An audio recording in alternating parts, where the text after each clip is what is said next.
Hello people, namaste, welcome back to my channel. In this video, I will discuss about the helminthes from gastrointestinal infections in from pharmacology. In helminthes, chest roads, all chest roads I will tell in a table form manner, in a differential manner. So you should remember easily. So first of all, Taenia saginata, Taenia solium, D latum, H nana, Echinococcus granulosus. First, I will discuss about Sazineta. Wait a minute. T. Sazineta. T. Sazineta or T. solium. Sazineta. Sazineta is also called Sazineta, means cow. Sazineta, beef tapeworm or unarmed tapeworm. Solium is called pork tapeworm or armed tapeworm. Dilatum is called fish tapeworm or broad tapeworm. First of all, introduction of these chest rods. Dilatum is the largest tapeworm. It is called fish tapeworm or broad tapeworm. H. nana, Heminophilus nana, is the shortest tapeworm. So it is called dwarf tapeworm. Echinococcus granulosus. It is a zoonotic disease. Echinococcus B is zoonotic disease. It causes cystic echinococcosis called hydatid disease or hydatidosis. It is cystic echinococcosis called as hydatiditis or hydatidosis. These are the introduction of all these. Taenia sagitum is beef tapeworm, unarmed tapeworm. See, Taenia solium means pork tapeworm or armed tapeworm. Why we call armed and unarmed, I will discuss later. Dilatum is fish tapeworm and broad tapeworm. H. nana is dwarf tapeworm because it is the shortest tapeworm. And Echinococcus granulosa is caused by Echinococcus cystic echinococcus causes cystic echinococcus called hydatid disease and hydatidosis. It is a zoonotic disease. So next we should discuss about the morphology of all these. In Taenia saginata has adult worm. All have adult worm, egg, larva. Adult worm, egg, larva. All these have adult worm, egg, and larva. Okay. Next, we will discuss each one of the adult worm and egg and larva about them. Okay. So, adult worm of Taenia saginata. Okay, adult worm. First of all, in adult worm is divided into three parts. Adult worm is divided into three parts. Like first one, scolex. Scolex is also called head.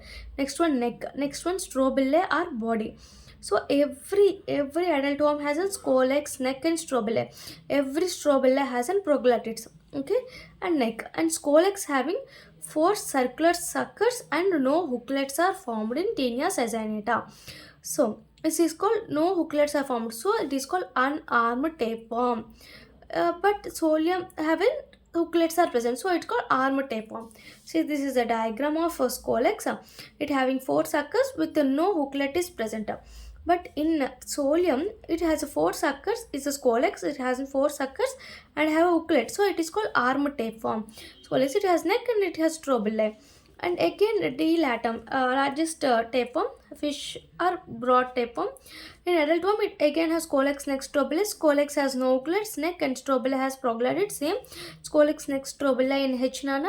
In H. nana, it has four suckers, four suckers in a and it has a hooklet. In single row of hooklets are present, sir. It has single row of hooklets and strobillae have segments, neck and strobillae. Next, this adult worm is important. Echinococcus granulosus adult worm is important. It has scolex. It has four suckers and has two rows of hooklets. In H. nana has one row of hooklet. It has two rows of hooklets. It has neck. It has neck. It has strobillae. Strobillae has proglottids. Proglottids has three types of proglottids like mature, immature, and gravid proglottids. So this is important. You should draw the diagram. This is the scolex, which having two rows of hooklets, which having four suckers, and it is the neck. And this one is the neck, and this part is called immature, mature, and gravid proglottids. This is the adult worm of Echinococcus granulosus. Next, we should discuss about the egg. Egg here. Uh, Here egg is bile stained but does not float in saturated solution. Both eggs are same. Taenia saginatum and Taenia solium. Both eggs are same. And again Echinococcus granulosa egg is also same. Both three eggs are same. See, these are both three are bile stained, does not float in saturated solution. Here, see, outside egg cell is present and inside embryo pore, and inside embryo it has an three pairs of hooklets. How you draw? See. This is the outside is called eggshell. Eggshell. This is the eggshell which consists of embryo pore. This is the embryo pore. Embryo pore. And this is the embryo. In embryo, between embryo and amblopore, we have in 3 pairs of hooklets. 3 pairs of hooklets. 3 pairs of hooklets. This is the diagram of egg of both Taenia sessionata and Taenia soleum. It is bile stained and not float in saturated solution. Saturated solution does not float in saturated solution. So this Taenia sessionata, Taenia soleum, and again Echinococcus granulosus also same type of egg is present in Echinococcus granulosus. Next, D latum and H nana eggs. D latum egg is called operculated egg. It is operculated. It has operculum outside and knob. See, this egg is present as egg which having knob. These are the eggs, and this is operculated in shape.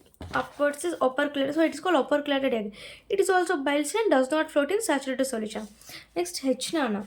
H nana is not at all bile stained. It is not a bile stain, but float in saturated solution. What is the diagram egg of H nana? See, this is the outer membrane. First of all, we should know the embryopore and embryo. This is embryo. This is embryopore, embryo, and this is the outer membrane. It has thickenings called polar thickenings. It has polar thickenings. With polar thickenings. Outside is called polar filaments. These filaments from polar thickening from filaments is called polar filaments. These are the polar filaments. This is the outer membrane. Outside, outer membrane is present, and inside this is called inner membrane. These all are inner membranes. Inner membranes, outer membranes, polar thickening, polar filaments. This is embryo. This is embryopore. These are hooklets. It has 3 pairs of hooklets now. There are 3 pairs of hooklets are present. But okay. Outside we have granules. Here granules are present. This is called granules are present. It's called yolk granules. Yolk granules are present, and they are not bile stained, and so they float in saturated solution. Next, here the egg is same type of egg like Taenia soleum, Taenia sessionata, Echinococcus granulosus are same type of egg. H nana has this type of egg, and here what is that? Diphyllobothum blantum has this operculated egg. This is the adult one. Next, we will discuss about the egg and larva. First, we should discuss about the. We already discussed about the adult worm. Adult worm has colex, neck, and strobile, and we discussed about the egg. And next, we are discussing about the larva. Larva of these fives. Like Taenia sessionatum has Cysticercosis bovis. What is this? Cysticercosis bovis. Okay. Wait a minute. This is Cysticercosis bovis in Taenia sessionatum larva. General sessionatum present in cow. Cysticercosis bovis. But soleum has Cysticerus bovis. This is what Cysticerus bovis. And also Cysticerus cellulosa. Cysticerus cellulosa divided into 2 types like cysticercosis and intestinal teniasis. Cysticercosis is the infective form of egg. Cysticercosis, 2 types of larvae are present. Cysticerus cellulosa is divided into 2 types: intestinal teniasis, cysticercosis. In intestinal teniasis, this Cysticerus cellulosa is an infective form, but cysticercosis, the infective form is egg in Taenia soleum. Next, in larva of Diphyllobothum blantum has 3 types of larvae: L1, L2, L3. First one is Coracidium, pleocercoid, procercoid, pleocercoid. This pleocercoid is the infective form in D latum, and H nana has a cysticercoid larva. Cysticercoid, directly cysticercoid larva. Okay, H nana. Here cystis serous bovis, cystis serous cellulosa divided into intestinal tenacious, cystis sarcoid. Here cystis sarcoid larva. Cystis sarcosis, cystis sarcoid larva. Okay, next important form of larva in Echinococcus granulosum. This is very important. See, this is called hydatid cyst. Wait a minute, I will draw hydatid cyst larva. See, in this outside one layer and inside one layer. Okay, this is called outside is called pericyst. Pericyst, ectocyst. Wait a minute. Okay, this is the pericyst. This is a pericyst is outermost layer. This ectocyst and innermost layer is called endocyst. Okay, these are the larva of Echinococcus granulosum outer layers. Next, we have like this capsules are present.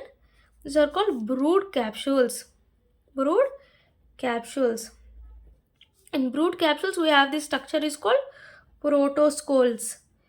When this brood capsule having protoscoles, when this brood capsule is ruptured and only protoscoles come out, these are called, we can call them as hydatid sand. Hydatid sand. We can call them as hydatid sand. And we have an fluid is called hydatid fluid. Hydatid sand and hydatid fluid. This is the structure of hydatid cyst. Very important. Sometimes they will ask in short answer question. Outside is called pericyst, ectocyst, endocyst. This is brood capsule. Brood capsule contains protosol. When this brood capsule is ruptured, we can call them as hydatid sand having hydatid fluid. This is the structure of hydatid cyst. This hydatid cyst consists of hydatid fluid, which is an highly toxic and antigenic in the form. Hydatid fluid is. Next, what is the fate of hydatid cyst? It is spontaneously resolution. Spontaneous resolution when the rupture of a cyst, when the cyst undergoes rupture, it forms secondary cyst or any anaphylactic reactions. When there is rupture of cyst leads to secondary infections or any anaphylactic reactions will occur. This is the fate. What is the fate of hydatid cyst? Spontaneous resolution or rupture of cyst leads to secondary infections or anaphylactic reactions. Next, we'll discuss about the pathogenesis. What is the pathogenesis? Pathogenesis is, see, in man, the deposition of hydatid cyst in liver, lung and visual organ. How it deposited, I will discuss in life cycle. So, generally, hydatid cyst is deposited in liver, lung and visual organs, all visual organs. This is the pathogenesis. And next, how it, clinical manifestation, how it affects, how this, what is it, hydatid cyst effect. When there is a pressure effect by enlarging cyst. Because of enlarging cyst, there is a pressure effect. Then it leads to it will store in the liver, so it leads to hepatomegaly. Like ascites will also occur. Postural hypotension, abdominal tenderness. In abdomen, if it present, it abdominal tenderness, postural hypotension, ascites, hepatomegaly can occur. It also occur obstructions in cholestasis and dyspnea. In lungs, if lungs, it leads to dyspnea and cholestasis also. And secondary bacterial infection like pyogenic abscess to liver, anaphylactic reactions like allergic reaction. These are the clinical features of hydatid cyst. Generally, they will ask a short answer question for hydatid cyst. First, you should describe this structure of hydatid cyst and what is the fate of hydatid cyst, spontaneous resolution and rupture of cyst. Secondary cyst anaphylation. What's the pathogenesis? It deposits in the liver, lung and visual organs. What are the clinical manifestations like?